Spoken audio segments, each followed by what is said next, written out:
എല്ലാവർക്കും മണിക്കുട്ടൻസ് കിച്ചണിലേക്ക് സ്വാഗതം. എല്ലാവർക്കും സുഖല്ലേ? ഇപ്പോൾ ഇതേ കർക്കിടക മാസം വരെയാണ്.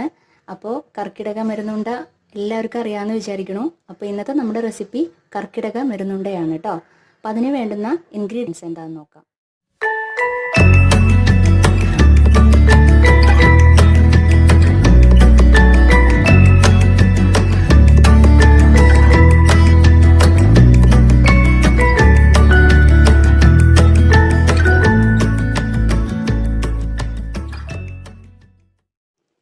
അപ്പോൾ ഞാൻ ആദ്യമായിട്ട് ഒരു ഗ്ലാസ് ഉണക്കലരി എടുത്തിട്ടുണ്ട്. പിന്നെ എടുത്തിരിക്കുന്നത് അപ്പോൾ ഒരു ഗ്ലാസ് ഞാൻ പറഞ്ഞില്ലേ, അതിൽ അര ഗ്ലാസ് ഞവര റൈസാണ്, ഞവര അരി എന്ന് പറയും. പിന്നെ എടുത്തിരിക്കുന്നത് അര ഗ്ലാസ് ഉലുവയാണ്. പിന്നെ എടുത്തിരിക്കുന്നത് അര ഗ്ലാസ് തന്നെ ആശാളി എന്ന് പറയും, ഗാർഡൻ ക്രസ് സീഡ്സ്. പിന്നെ അര ഗ്ലാസ് അരിമോദകം. പിന്നെ എടുത്തിരിക്കുന്നത് അര ഗ്ലാസ് നല്ല ജീരകമാണ്. പിന്നെ ഇപ്പം ഞാൻ കാണിച്ചു തന്നില്ലേ, അതെല്ലാം കുറച്ച് കയ്പുള്ളതായിരിക്കും. അപ്പോൾ അതിൻ്റെ പേരിൽ ആ കയ്പിൽ നിന്നൊന്നൊരു ഇതിന് വേണ്ടിയിട്ട്, ഒരു ടേസ്റ്റിന് വേണ്ടിയിട്ട് ഞാൻ കുറച്ച് കപ്പലണ്ടി എടുത്തിട്ടുണ്ട്. ഒരു വലിയ വെല്ലം ശർക്കര എടുത്തിട്ടുണ്ട്. എനിക്ക് ശർക്കരയാണ് കിട്ടിയത്. നിങ്ങൾക്ക് ചക്കര കിട്ടുകയാണെങ്കിൽ അതായിരിക്കും ഏറ്റവും ബെസ്റ്റ്. എനിക്ക് ചക്കര കിട്ടാൻ മാർഗം ഉണ്ടായിരുന്നില്ല, അതിൻ്റെ പേരിൽ ഞാൻ ശർക്കരയാണ് എടുത്തിരിക്കുന്നത്. പിന്നെ ഞാൻ ഒരു ഇടത്തരം വലുപ്പമുള്ള നാളികേരത്തിൻ്റെ മുഴുവൻ എടുത്തിട്ടുണ്ട് കേട്ടോ. ചിരവിയതാണ്, തേങ്ങ ചിരവിയതാണ്. ഇത്രയാണ് നമുക്ക് വേണ്ടുന്നത് കേട്ടോ, കർക്കിടക മരുന്നുണ്ട ഉണ്ടാക്കാനായിട്ട്. ഇനി അത് എങ്ങനെയാണ് ഉണ്ടാക്കുക എന്നുള്ളത് ഞാൻ കാണിച്ചു തരാം. അപ്പോൾ ഈ ഒരു മെഷർമെൻ്റാണ്, ഗ്ലാസ്സാണ്. ഇതിലൊരു ഗ്ലാസ്സാണ് ഞാൻ ഉണക്കലരി എടുത്തിരിക്കുന്നത്, ബാക്കിയെല്ലാം ഹാഫ് ഗ്ലാസ്സാണ് എടുത്തിരിക്കുന്നത് കേട്ടോ. അപ്പോൾ നിങ്ങളുടെ മെഷർമെൻറ്റ് നോക്കുക, നിങ്ങൾ ഏത് ഗ്ലാസ്സാണ് എടുക്കുന്നത് അപ്പോൾ അതിനനുസരിച്ചിട്ട്. അപ്പോൾ ഞാൻ ഇൻഗ്രീഡിയൻസിൻ്റെ ഒരു ലിസ്റ്റ് ഈ വീഡിയോയിൽ നിങ്ങൾക്ക് കാണാം. അതിൽ നോക്കിക്കഴിഞ്ഞാൽ നിങ്ങൾക്ക് മനസ്സിലാക്കാൻ പറ്റും. ഓക്കെ, അപ്പോൾ ഞാൻ സ്റ്റൗവിൽ നല്ല കനമുള്ള ഒരു പാൻ വെച്ചിട്ടുണ്ട്. ഒരു ചീനച്ചട്ടിയാണത്. അപ്പോൾ ഇത് നന്നായി ചൂടായി വന്നിട്ടുണ്ട്. അപ്പോൾ ഞാൻ ഏറ്റവും ആദ്യം ഇതിൽ ഓയിലൊന്നും ഉപയോഗിക്കണില്ല കേട്ടോ. ഇതിലേക്ക് ഞാൻ ഉലുവയാണ് ആഡ് ചെയ്യുന്നത് കേട്ടോ.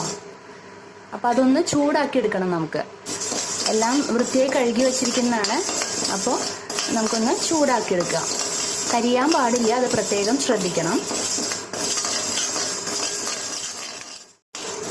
അപ്പോൾ ഉലുവ ഒരു ബ്രൗൺ കളറാകുമ്പോൾ നമുക്ക് ഇത് പകർത്തി വയ്ക്കാം കേട്ടോ. വേറെ പാത്രത്തിലേക്ക് നമുക്ക് പകർത്തി വയ്ക്കാം. അപ്പോൾ ഇതേ ചീനച്ചട്ടിക്ക് നല്ല ചൂടുണ്ട്. അപ്പോൾ നമുക്ക് അടുത്തതായിട്ട് അരിമോദകം ആഡ് ചെയ്യാം. ജസ്റ്റ് ഒന്ന് ചൂടാക്കി എടുക്കേ വേണ്ടൂ കേട്ടോ നമുക്ക്. അതായത് കരിയാൻ പാടില്ല, അത് പ്രത്യേകം ശ്രദ്ധിക്കണം. ഇപ്പോൾ ഇതേ അരിമോദകവും നമ്മളൊന്ന് ചൂടാക്കി എടുത്തിട്ടുണ്ട്. ഇതൊക്കെ ചൂടാക്കുമ്പോൾ നമ്മൾ ആ ചീനച്ചട്ടിയുടെ ആ ചൂടിൽ തന്നെ നമുക്ക് ചെയ്താൽ മതി, അല്ലാണ്ട് തീ കത്തിക്കണം എന്നില്ല. അരിമോദകവും ജീരകവും ഒക്കെ ചൂടാക്കുമ്പോൾ അങ്ങനെ ചെയ്താൽ മതി കേട്ടോ. അപ്പം നമ്മൾക്ക് തീ അധികം ഉണ്ടെങ്കിൽ ഇത് കരിഞ്ഞു പോകാൻ ചാൻസ് ഉണ്ട്. പിന്നെ തന്നെയല്ല, ഓരോന്ന് വറുത്തെടുക്കുമ്പോഴും ഒന്ന് ചൂടാക്കി എടുക്കുമ്പോൾ അതിലുള്ളത് ഒന്നും ബാലൻസ് വെക്കാൻ പാടില്ല. ചീനച്ചട്ടിയിൽ ഫുള്ളായിട്ട് എടുക്കണം കേട്ടോ. അല്ലെങ്കിൽ ബാക്കിയുള്ളത് നമ്മൾ ഓരോന്നോരോന്ന് വറുത്തെടുക്കുമ്പോൾ അവിടെ കിടന്നിട്ട് കരിഞ്ഞ് വേറൊരു ടേസ്റ്റ് വരാൻ ചാൻസ് ഉണ്ട്. ഇനി അടുത്തതായിട്ട് നമുക്ക് നല്ല ജീരകം ആഡ് ചെയ്യാം. ഫ്ലെയിം ഓണിലല്ല കേട്ടോ, ചീനച്ചട്ടിക്ക് നല്ല ചൂടുണ്ട്. അതാണ്, ഇതിപ്പോൾ ഫ്ലെയിം ഓണിലാണെങ്കിൽ ഇത് കരിഞ്ഞു പോകാൻ ചാൻസ് ഉണ്ട്. നമുക്ക് ജസ്റ്റ് ഒന്ന് ചൂടാക്കേ വേണ്ടൂ ജീരകം അരിമോദകമെല്ലാം. അപ്പോൾ ഇതിൽ വേറെ അതിൻ്റെ അവശിഷ്ടങ്ങളൊന്നും ഇല്ല. ഇനി അടുത്തതായിട്ട് നമുക്ക് ആശാളി ചൂടാക്കിയെടുക്കാം. ഇപ്പോൾ ഒന്ന് ഓണിലിടാം കേട്ടോ. നമുക്ക് ഫ്ലെയിം സിമ്മിലിടാം. ഒന്ന് ചൂടാക്കിയെടുത്താൽ മതി. ഒന്നും കരിഞ്ഞു പോവാണ്ട് പ്രത്യേകം ശ്രദ്ധിക്കണം കേട്ടോ. ഇപ്പോൾ ആശാളിയും നമ്മൾ ചൂടാക്കിയെടുത്തു. അതിനുശേഷം പിന്നെ നമുക്ക് ഞവര റൈസാണ് കേട്ടോ. ഫ്ലെയിം സിമ്മിലാണ്. ഇതൊന്ന് ചൂടാക്കിയെടുക്കണം. നമ്മൾ ഇതിൻ്റെ അടുത്തുനിന്ന് മാറരുത്, പ്രത്യേകം ശ്രദ്ധിക്കണം അത്. ഓക്കെ, അപ്പോൾ ഇതാ നമ്മൾ ഞവര റൈസും ചൂടാക്കി എടുത്തിട്ടുണ്ട്. ഇനി അടുത്തതായിട്ട് നമുക്കിതാ ഈ കപ്പലണ്ടി ഉണ്ടല്ലോ, അതൊന്നുകൂടെ ഒന്ന് ചൂടാക്കിയെടുക്കാം. ഫ്ലെയിം സിമ്മിൽ തന്നെയാണ് കേട്ടോ. ഒന്ന് ചൂടാക്കിയെടുക്കാം. ജസ്റ്റ് ഒന്ന് ചൂടാക്കിയെടുക്കേ വേണ്ടൂ കേട്ടോ. നമ്മൾ പച്ചക്കപ്പലണ്ടി എടുത്തിരുന്നത്, അത് ഇതാ ഇപ്പോൾ ഒന്ന് ചൂടാക്കി, അതും ചൂടാക്കി എടുത്തിട്ടുണ്ട്. ഇനി ഏറ്റവും അവസാനമാണ് നമ്മൾ ഉണക്കലരി ചൂടാക്കി എടുക്കുന്നത് കേട്ടോ. അത് ഒന്ന് നന്നായിട്ടൊന്ന് ബ്രൗൺ കളറിലാവണം കേട്ടോ. അപ്പോൾ നമ്മുടെ ഉണക്കലരിയും ഈ ഒരു വേറൊരു കളറിൽ നമുക്ക് കണ്ടാൽ അറിയാൻ പറ്റും. അത് നന്നായിട്ട് വറുത്ത് നല്ലൊരു സ്മെല്ലൊക്കെ വരും. അതായിരിക്കും നമ്മളിങ്ങനെ വറുത്തുകൊണ്ടിരിക്കണം. ഞാൻ ഫ്ലെയിം ഓഫ് ചെയ്തിട്ടുണ്ട്. പിന്നെ ഈ ചീനച്ചട്ടിയുടെ ചൂടിൽ തന്നെ അത് നന്നായിട്ട് ആയിക്കോളും. വ്യത്യാസം നിങ്ങൾക്ക് മനസ്സിലാവണില്ലേ? ഇനി നമുക്കിത് വേറൊരു പാത്രത്തിലേക്ക് പകർത്താം.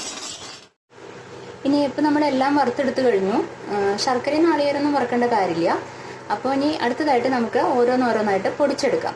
ഏറ്റവും ആദ്യം നമുക്ക് നല്ല ജീരകം പൊടിച്ചെടുക്കാം. മിക്സിയുടെ ജാറിലേക്ക് ഇട്ടിട്ട് നല്ല ജീരകം പൊടിച്ചെടുക്കാം. നല്ല ജീരകം ഞാൻ പൊടിച്ചെടുത്ത് വന്നിട്ടുണ്ട്. അത് നമുക്ക് വേറൊരു പാത്രത്തിലേക്ക് ആഡ് ചെയ്യാം. നമുക്കിത് ലഡു പോലെ ആക്കണ്ടേ, ഉരുളയാക്കണ്ടേ. അടുത്തതായിട്ട് നമുക്കിതാ വറുത്ത് വെച്ചിരിക്കുന്ന ആശാളി അയമോദകം ആഡ് ചെയ്യാം കേട്ടോ. സോറി, ഇത് നമുക്ക് പൊടിച്ചെടുക്കാം. അയമോദകവും പൊടിച്ചെടുത്ത് വന്നിട്ടുണ്ട്. ഇതും ഇതിലേക്ക് ആഡ് ചെയ്യാം.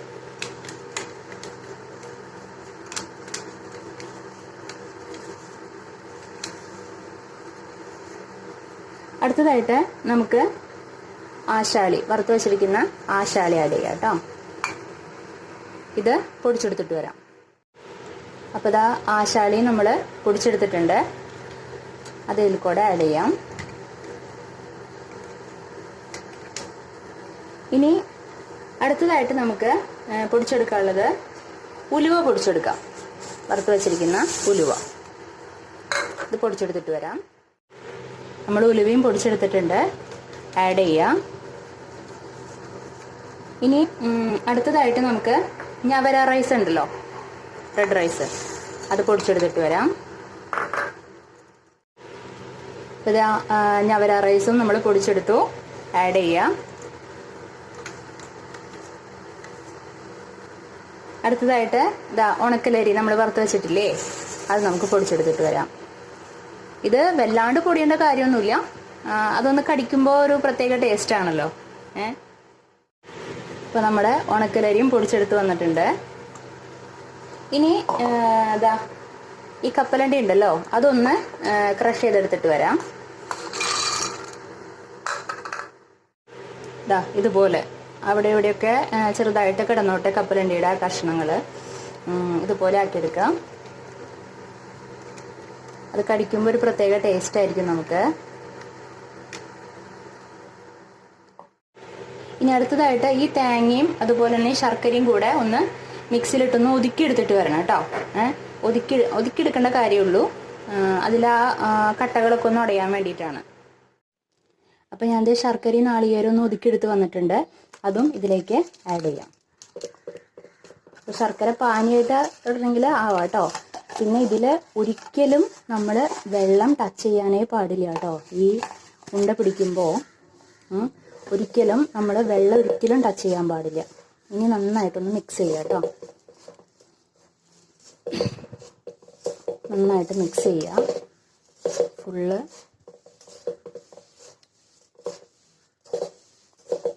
കൈ നന്നായിട്ട് കഴുകി തുടച്ചതിന് ശേഷം വേണം കേട്ടോ ഇത് ചെയ്യാനായിട്ട്. അല്ലെങ്കിൽ പൂപ്പലൊക്കെ പിടിക്കാനായിട്ട് സാധ്യതയുണ്ട്. അപ്പം അത് പ്രത്യേകം ശ്രദ്ധിക്കുക.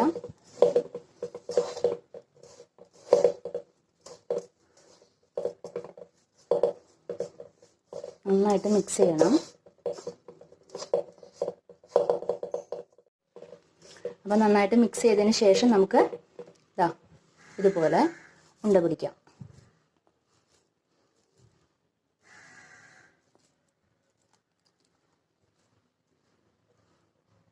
കണ്ടില്ലേ?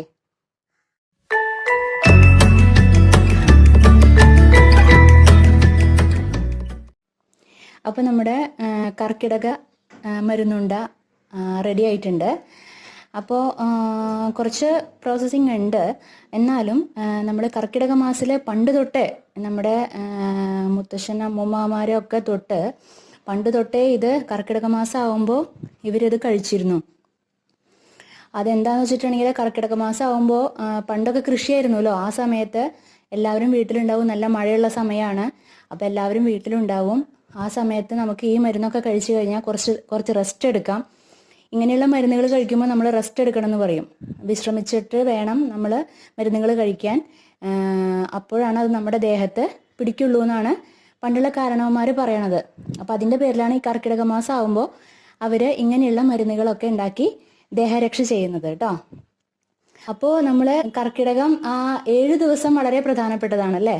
നമ്മൾ മുക്കുറ്റി ചാന്ത് തൊടും, അതുപോലെ തന്നെ തലയിൽ ദശപുഷ്പം വയ്ക്കും. ഇതൊക്കെ വളരെ പ്രധാനപ്പെട്ടതാണ് അല്ലേ. രാമായണ മാസാചരണമാണ് കർക്കിടക മാസത്തിലെ. അപ്പോൾ 7 ദിവസമെങ്കിലും നിങ്ങൾ ഇതുപോലെ മരുന്നുകൊണ്ട് ഉണ്ടാക്കി കഴിക്കാനായിട്ട് ശ്രദ്ധിക്കുക. നമ്മുടെ ദേഹരക്ഷയ്ക്ക് വേണ്ടിയിട്ടാണ്. അപ്പോൾ എല്ലാവരും ഇതുപോലെ ചെയ്യുക. കുറച്ച് കയ്പുണ്ടാവും, എന്നാലും അത് നമ്മുടെ ദേഹത്തിന് നല്ലതിന് വേണ്ടിയിട്ടല്ലേ. അപ്പോൾ ഇതെല്ലാവരും ചെയ്യുക. പണ്ടുള്ള ആൾക്കാർ ഈ ഒരു മാസം ഫുള്ള് കഴിച്ചിരുന്നു, ഓരോരോ മരുന്നുകൾ ഉണ്ടാക്കി കഴിച്ചിരുന്നു. ഓക്കെ, അപ്പോൾ നിങ്ങൾക്ക് ഈ വീഡിയോ ഇഷ്ടപ്പെട്ടു എന്ന് വിചാരിക്കുന്നു. തീർച്ചയായും നിങ്ങളിത് ട്രൈ ചെയ്യണം കേട്ടോ. ഓക്കെ, അപ്പോൾ നമുക്കിനി അടുത്ത എപ്പിസോഡിൽ വീണ്ടും കണ്ടുമുട്ടാം. Okay, bye, thank U.